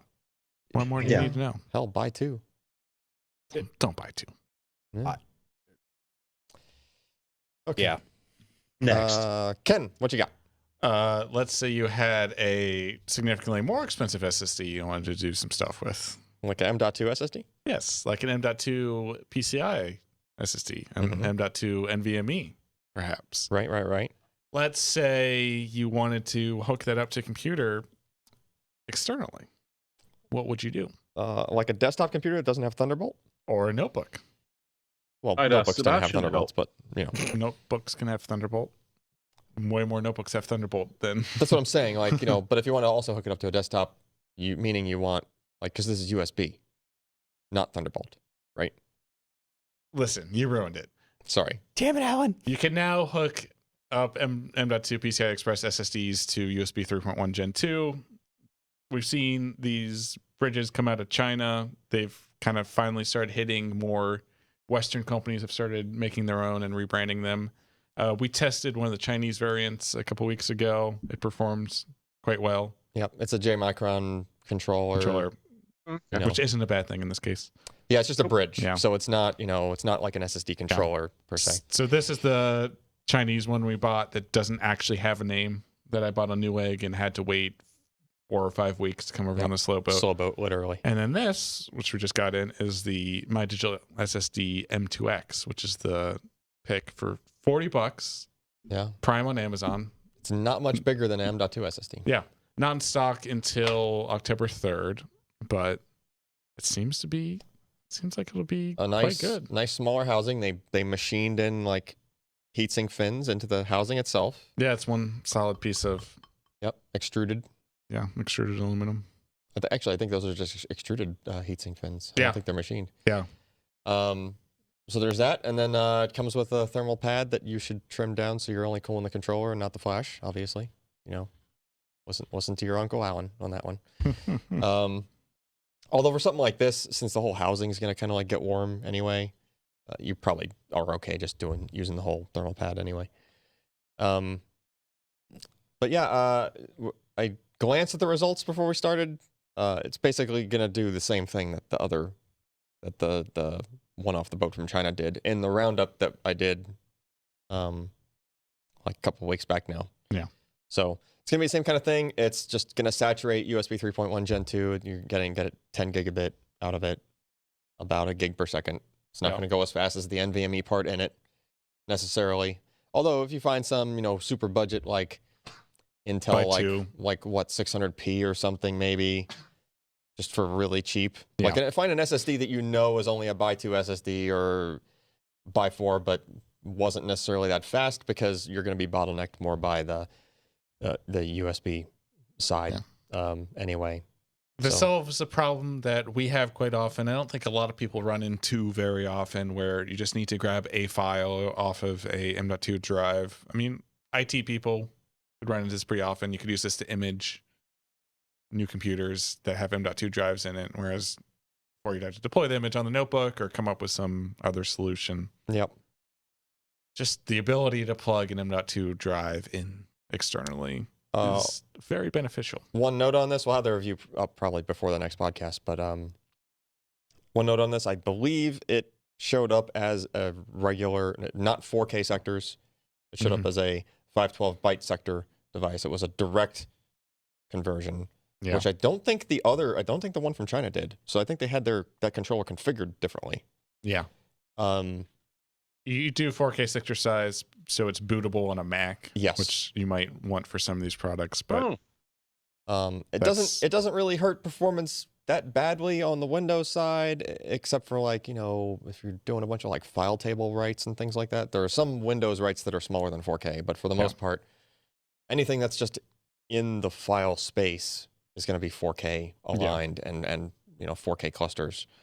So you're usually What do you fine know there. about My Digital SSD as a company? Because they're kind of at the fringe, but they make some interesting products. And I mean, their original BPX before the BPX Pro were still pretty fast. Use the Phison controller, but they were really just dirt cheap. Yeah. And I've had one in my test machine for like the last couple of years, a year and a half at least.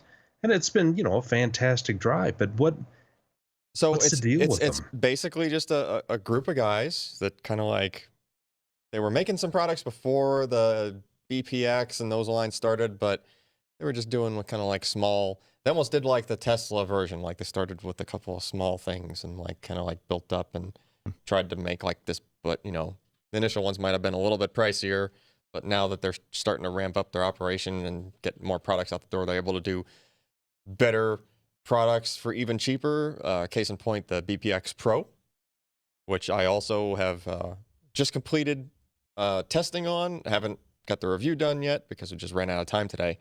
BPX Pro, which you picked last week, right, Josh? Yeah, or a couple of weeks ago, sometime. Yeah. Is a TLC drive, SLC cache, similar to a 970 Evo, except it beats it in several areas.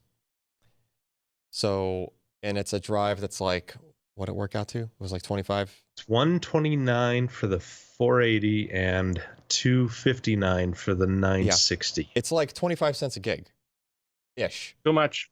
Compared to like a 970 Evo, which runs around 40, I think, 40-ish cents a gig. So you're talking nearly half the cost per gig of a 970 Evo. And I mean, it was beating it 4K random reads and writes. That's just ridiculous. Like it's 970 Evo, you'd figure is like, usually the Samsung NVMe parts are the king of the crop. Now it's less than a year it's already getting unseated by a product that's less than half the price. That's insane to me, right? It's really dang good performance. It's like these controller people are finally figuring things out. Yeah, well, it's Silicon Motion, and Silicon Motion is pretty good. What, But- Phison? No, I don't Phison think this, is? I don't think this one's Phison. Or wait, is No, this one the Phison it's one? Phison. Yeah, this one is the Phison one. Yeah. So even those guys have caught up now. Silicon Motion usually is the one trying to give Samsung a run for their money, and Phison's like more budget. Now Phison's more budget, and oh, by the way, they caught up. So, yeah, Cool. this is good stuff from that company. But yeah, it was, I think, And they're the first to have this, E12 controller out? yeah, I think this is the first one that's actually the Phison E12 is Yeah. in like a actual product, as opposed to, I think there were some samples from Phison floating around, like just you know, pre-production. But yeah, I think it was like 3, maybe 4 CESs ago. This guy named Doug just like emails me like a week or 2 before CES, like, hey, I might have like a product for you to look at, and okay, I'll try to, because CES is on my time to like meet all these, guys face to face, and I'm like, well, this guy might be sampling a thing. He might be like the face of the company, and so I'm like, so where you at? And he was in like that back 9 with like the rows and rows of stuff. Like it was that it was like a warehouse off to the Isn't left. My of the Digital convention SSD center. out of Nevada anyway? I think they are, but like I think so. they were in like the back 9 warehouse full of booths with like the all little Chinese LED toys and whatever, basically, and they were sharing a booth with another company even, and it was just the guy there with like his technical the guy that leads his tech side, like his development side, and like he just had some I think they were just BPXs in their blister packs, just like sitting on a shelf. And that's all I knew of them at first. Little did I know that these guys were gonna really just They were going to push. yeah, they're hard. seriously pushing.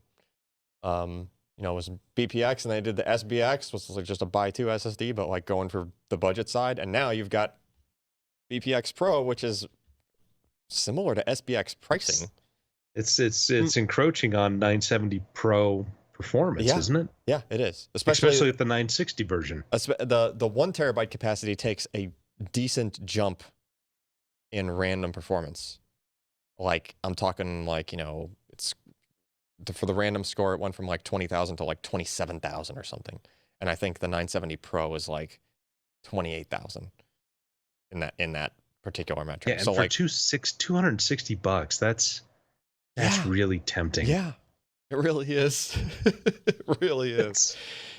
But we'll have the review of those up before the next podcast. If I'm lucky, it'll actually be up tomorrow since I have almost everything done for that. Awesome. Yeah. Cool stuff. So let's wrap this I baby didn't up. mean for the USB to NVMe to go into No, a soliloquy well, about I wanted to My talk about. Digital SSD. I wanted to at least mention that that all guy on the podcast Almost. anyway. Just so that we can at least mention it this week, because like it's a good product, performance wise. If you're thinking of pulling the trigger on that and you see that kind of a deal, then yeah, worth every penny, in my opinion. PCPro.com/podcast, where you can find the show notes for this show, all the stuff we covered. Twitter.com/Ryan Shrout or Twitter.com/PCPer. If you want to send us a note or drop us a line on the tweet thing. And with that, I guess I'll say good night and see you guys next week. And that's it. That's it. Nice. Apparently, they dropped the price of the BPX Pro by 25% before they launched it a couple days ago. They had pre-order, and in fact, they've refunded the people who pre-ordered That's that freaking awesome. to Smart move. the new price. I mean, that's Because just it was pretty inexpensive at the time, but chop another 20. I mean, I'll just wait for for a the 480 20% gig tariffs. drive that's that fast for $129 that's pretty awesome. I mean, seriously, when you drop it that low and the performance is as good as I saw, that it becomes the new default. It's just like, Well, I mean, like you said earlier, Al, it's the controller's fault at this point. The controllers just can't keep up with either the flash or the the connection. Yeah, but the performance was pretty good even in like the 240 gig. I mean, granted, it does scale back, but like it's still reasonably fast in the smallest capacity, you know, which is rare when it's going that something fast. you really got to notice with that is writes take the biggest drop of them all in between the sizes. The 256 is like 2.1 writes. Yeah. The 480 is a little higher, and then you get to the 960 and it's up to 3.1. Yeah, and I will say that I don't download the game fresh every time I play it. The caching consistency seemed like a little bit, you know, like not perfect, but it's still generally like there was always, you know, a good few gig. How much could cache be fixed by firmware with that? Because it's a really new controller. Yeah, that is all like really firmware. But I mean that suite that we've been using was developed with 960 Evo in mind years ago. So it was like, we need something that will be realistic, like a realistic user workload. So if you do have a caching SSD, you're actually going to see the performance you would normally see. So you can't do, you know, sustained anything is out unless you're specifically trying to do something like a cache test or like, you know, you want to know what the continuous Q depth, whatever performance was, you know. But for the most part, like probably 95% of our suite is doing a bursty workload that's only going to be like you would normally do with your computer, right? And like, if a drive like this can make it all the way through that suite, which does a lot of that kind of, you know, intermittent writes, but it does a lot of them over many hours, and it's able to maintain a score, like a throughput that's can beat a 970 Evo. I mean, they're doing something right in the firmware, even if the sustained caching isn't like amazing. You know, you'd still be hard pressed to exhaust that cache just in use. Like, it would be curious to do a little bit of a deep dive on the licensed stuff that they use in these controllers. Like, I remember when J Micron, you know, when they had, you know, the real crap one, and then they came out and was like, okay, this was pretty bad, but we've, you know, totally redesigned it. And we've got 2 ARM cores in there and all this other stuff, and it should be a huge, you know, increase in performance. And for them, it didn't match what, you know, other higher end stuff like from Intel at the time had. It was definitely better. But I'd be, what's that? It was definitely better though. Yeah. But I mean, it'd be kind of interesting, you know, what kind of off the shelf type IP that they are able to mix and match in there to get, you know, these much improved performance, and not to mention, you know, the firmware, kind of the OS on the SSD that's handling this all. As far as I know, as far as the IP goes, it's Phison cooks their own, Silicon Motion cooks their own. Companies that resell those controllers may decide to like turn some of the knobs and flip some of the switches in the firmware. You know, Intel will turn more knobs. Like, Intel used to kind of cook their own firmware if they used like a Marvell, you know, somebody else. Yeah. Now it's to the point where, like in the 660p, I think that was the one that they just launched, right? 660p, yeah. They were still sticking with like the, you know, the firmware out of the box was good enough to use as a base. They didn't have to re-engineer the whole thing. It was reliable enough that it met all their, you know, quality tests and compatibility tests, but they still had to like turn some knobs and make things perform the way that they wanted to. And that's why you saw like Intel's part, you know, and then Micron launched a similar kind of one, same controller, but they turned their knobs a different way in their part, right? So, but doesn't everybody use like essentially ARM CPU cores in there to do a lot of the? Well, so where I was going with that is that the only kind of IP I'm aware of that has made it into a controller is Toshiba, because Toshiba still has the SandForce, some of the SandForce team that came via OCZ and now are part of the Toshiba team. That was way more of a transition than just from OCZ. I'm very, it's like 4 times removed, basically. Yeah. But who like, are the Bigfoot people? They were bought up by The OCZ, weren't they? Bigfoot guys, Yeah. also someone to OCZ and someone to Sandforce. You mean Indie Links? Indie Links, yeah. Okay. Indie Links, yes. So and then I think the everyone Indie went Links Western guys kind of Digital. turned. I think they kind of transmogrified into Sandforce, sort of. I think.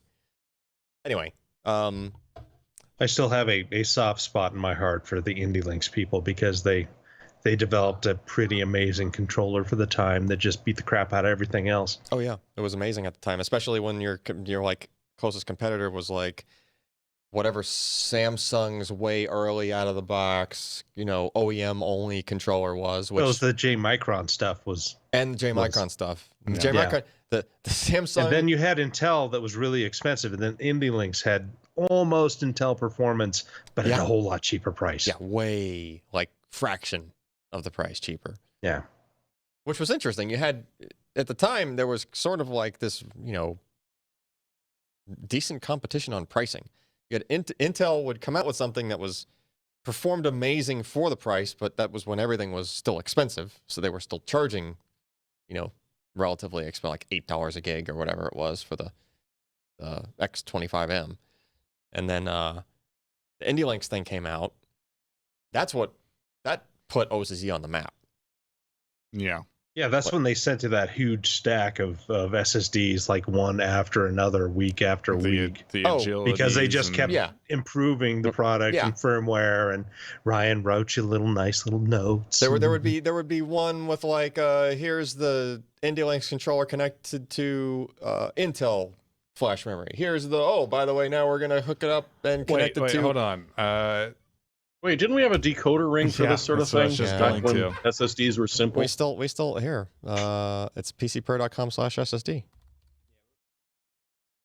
The link still works, I think. We were looking at this a few days ago, weren't we? Really?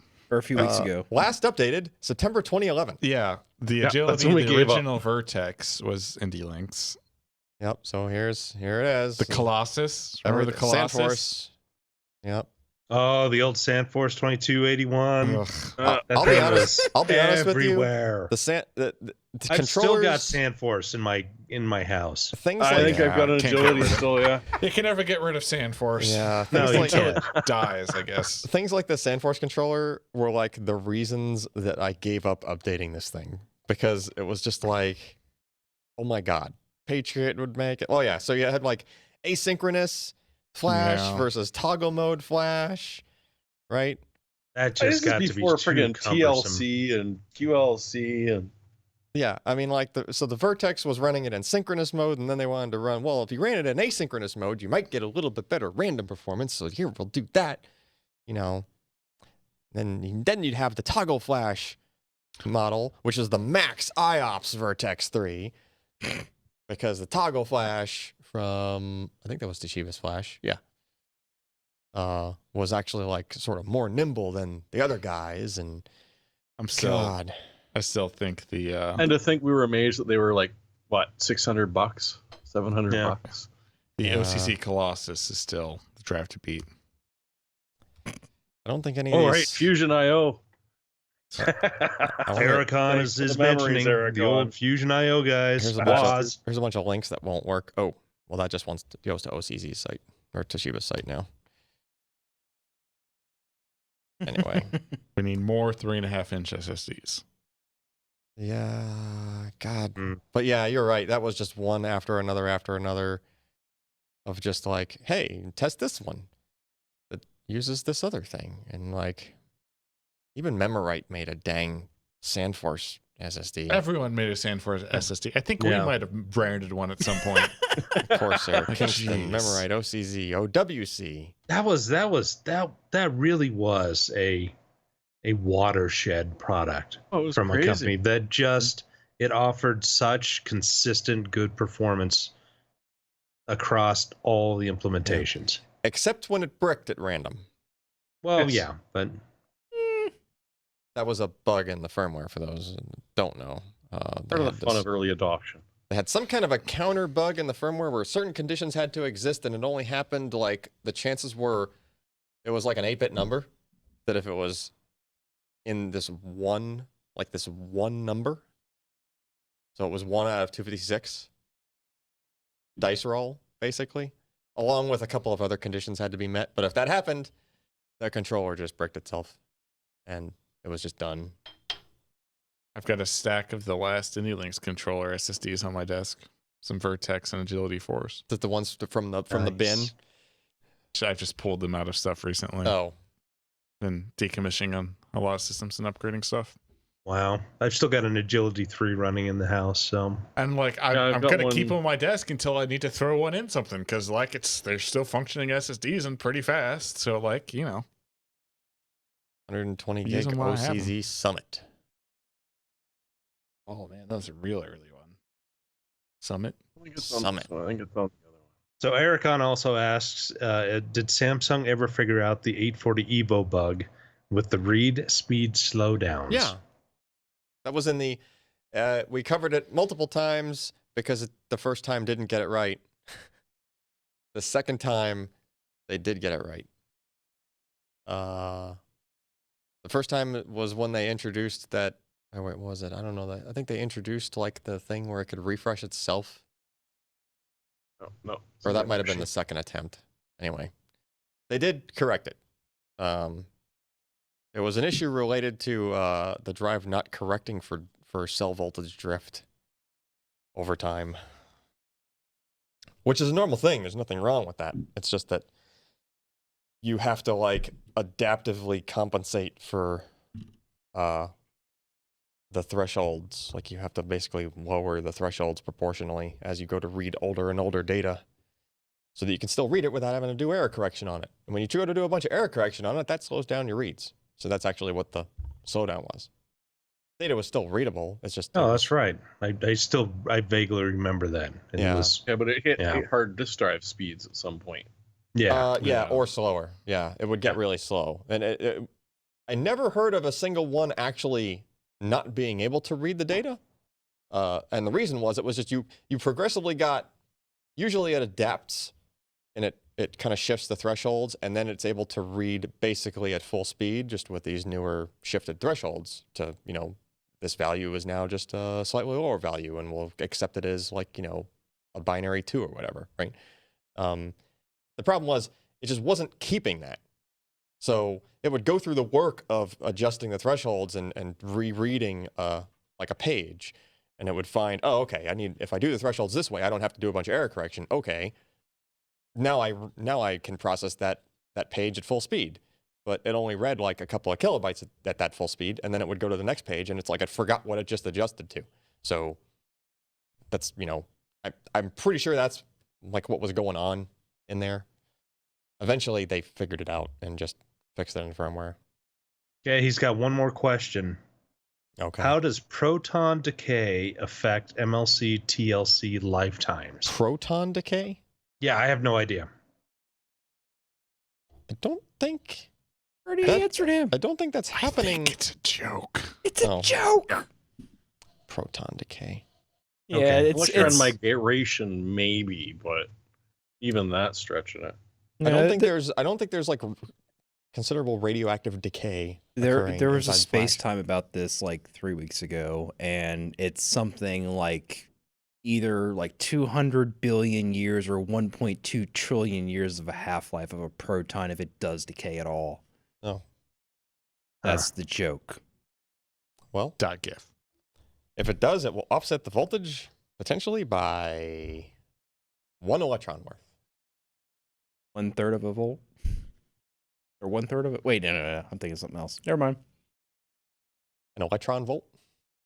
Well, you had the here. This is +1 and 0, -1. Oh wait, it's actually 2/3 and 1/3. Hmm. Whoops. So how about an unshielded SSD being exposed to gamma radiation? Uh-huh. Well, I don't first know. it turns green, And then then the storage space grows. and then people start like cutting their own You won't flesh like off my and eating SSD people. when it's angry. Yes. What else we got? My iPad died, so I can't see the chat. So I don't know if there's any. It's probably proton decay. Yeah. Likely. Anyway, I probably got to get out of here. Yeah. It's been a long day. Yeah, we It's should been a go. long week. It's been a long 10 years. Yeah. None of which are done. You're not wrong. Yeah. All right, And guys. 10 years worth of podcasts. Yeah. What was the I've number had again? some. 500 and 515. 515. 5:15. divided by 52. Eight. It's longer than 10 years. It's true. I've been doing this shit for 9 this month. Man. Yeah. This is my 10th year, 10 and a half years so far. Place is going to turn in a PC historic perspective. Like it is. I'm already getting gray. Get off my already mouse is. pad! How long did we talk about Mech Warrior 2?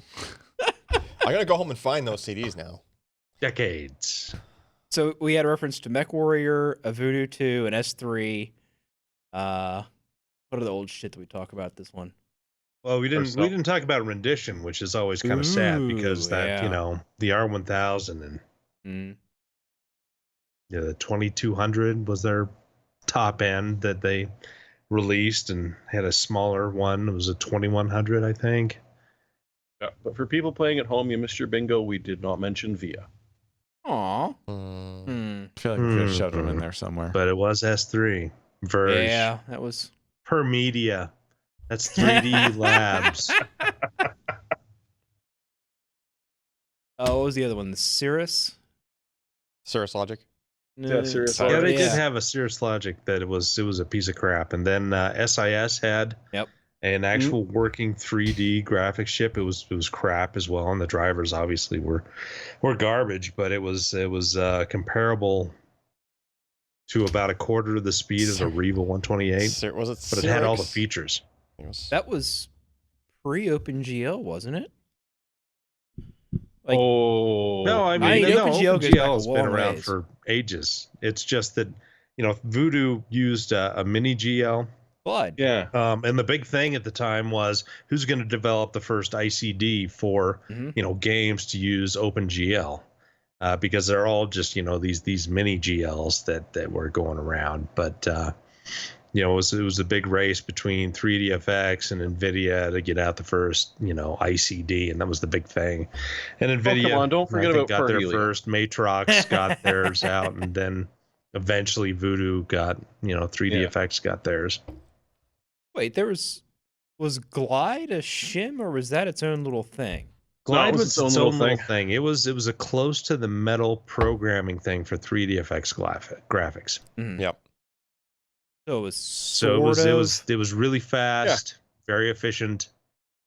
So OpenGL Didn't or have, GFX. you know, anything in between it and you know, in the software really. So I remember that Wicked GL thing. From what I remember, yeah. Half-Life 1 did not like Glide. No, it didn't. Half-Life sure liked Wicked GL. It did that. That was like an insane gain, and like you couldn't even tell a difference in the, like, it was basically the same graphics quality, just way fucking faster. Yeah, I think you just like replaced the DLLs or something for that. I forget what it was. can't remember what it was, but it was yeah, you Get back. Damn, it was just so Lot of- good. yeah. Back in the days when driver updates did matter.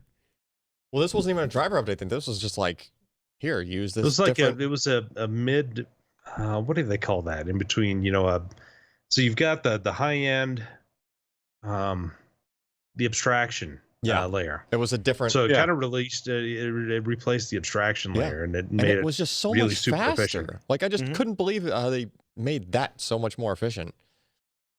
Well, there was. Oh, what was the mainframe that did this? It wasn't Power. It wasn't Spark. There was a big mainframe that did some sort of 32 to 64-bit emulation in an actual software layer, and they found out the emulator actually ran things faster than bare metal because it was doing just-in-time optimizations. That's actually pretty Huh. good. Was it a Sun product? Sounds I- like Sun to me. That's a thing Sun would do. Yeah, I know this was a big thing because they were like there's a bunch of white papers on this. It was like runtime, just-in-time compiling of real-time 32-bit applications on 64-bit hardware because there was no 32-bit on the processor. Or it might have been 16 to 32. That LGR guy hasn't. Yeah, back then it would have been 16 to 32. That Yeah. LGR guy Yeah, hasn't torn because down like a Sun The workstation. has he? 64-bit, no 32-bit Probably was not. was the Epic, and they had to have that emulation in there, and it was crap. I got a couple of Sun workstations at the house we can tear down. Really? Yeah. Are they right next to your tires? Actually, yes, they're in the Lugged it out? garage. They're totally right next to the tires. They were at my dad's house, Yeah, oh, yeah. and he used to use them to like ISDN into work. Yeah. So Man, in college, freshman year, I volunteered for this place that like took in PC donations. So it was like and, 3 years ago, right? Yeah. Yes. and ripped hard drives out and recycled them, right? You know, like for Yeah, yeah. schools and stuff like that.